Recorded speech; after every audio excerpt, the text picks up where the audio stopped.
2024 সালের জুলাই আগস্টের গণঅভ্যুত্থানে ইতিহাসের সবচেয়ে নিকৃষ্ট স্বৈরাচার খুনি হাসিনা বাংলাদেশ থেকে পালিয়ে গিয়েছে।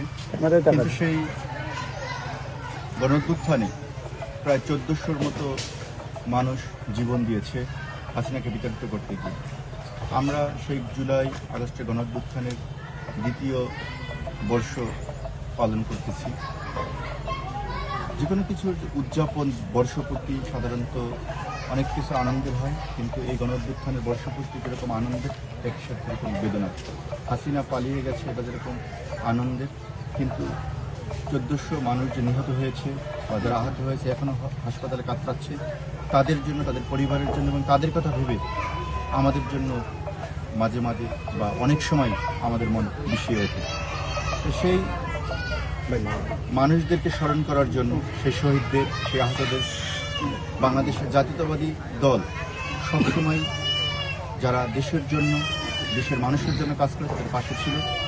আমরা যখন গত 17 বছর খুনি হাসিনার বিরুদ্ধে লড়াই করেছি, সংগ্রাম করেছি, তখনও তৎকালীন বিএনপি ভারপ্রাপ্ত চেয়ারম্যান জনাব তারেক রহমান, যারা হাসিনার বিরুদ্ধে আন্দোলন করতে গিয়ে গুম হয়েছিল, খুন হয়েছিল, পঙ্গুত্ব বরণ করেছিল, তাদের পাশে তার সাধ্য মতো সে সময় ছিল। তিনি এখন গণপ্রজাতন্ত্রী বাংলাদেশ সরকারের মাননীয় প্রধানমন্ত্রী।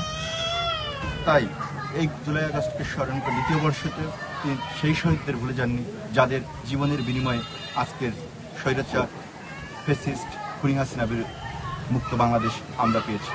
তাই তাদেরকে স্মরণ করতে, তাদের কবর জিয়ারত করতে, তাদের পরিবারের সাথে কথা বলতে আমরা এসেছি।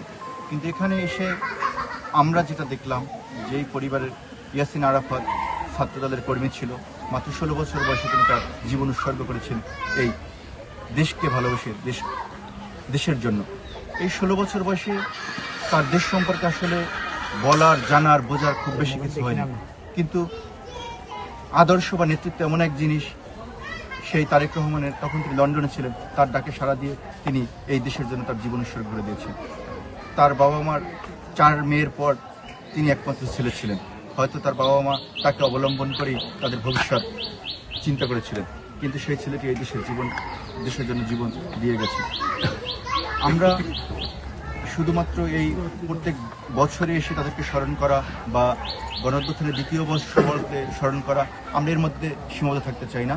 আমরা তাদেরকে এই আশ্বাস দিয়ে দিতে চাই বা আমাদের তারেক রহমানের এই বার্তা দিয়ে দিতে চাই যে এই ধরনের পরিবারের সাথে বাংলাদেশের জাতীয়তাবাদী দল বিএনপি এবং জনাব তারেক রহমানের সরকার সবসময় ছিল এবং সবসময় থাকবে।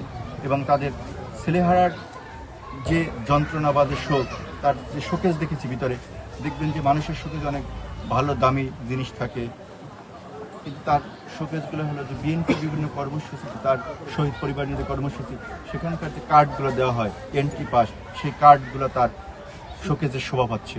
তার ছেলেকে যে শহীদ হয়েছেন তার কিছু ছবি দেখবেন, এক রুমের একটি বাসা, তার মানে ওই শোকেজটা তার প্রত্যেক পলকে, প্রত্যেক মুহূর্তে তার সামনে আসে। তার মানে তার ছেলেকেই প্রত্যেকটা মুহূর্তে মনে পড়ে। এরকম একটা জীবন তারা অতিবাহিত করতেছে, তার সান্ত্বনা বা তার বিনিময়ে কোনো কিছু হয় না। কিন্তু আমরা বলতে চাই যে তাদের যে কোনো প্রয়োজনে বা শহীদ পরিবারের যে কোনো প্রয়োজনে বাংলাদেশ জাতীয়তাবাদী দল বিএনপি, বাংলাদেশ জাতীয়তাবাদী ছাত্রদল এবং তারেক রহমানের সরকারকে সবসময় তারা পাবে এবং তাদের সর্বোচ্চ সুচিকিৎসা বলেন, তাদের সর্বোচ্চ সিকিউরিটি বলেন, সেটা আমরা এদেশে নিশ্চিত করব। এটাই আমাদের আজকের বার্তা এবং এটা নিয়ে আমাদের আশা। সবাইকে ধন্যবাদ।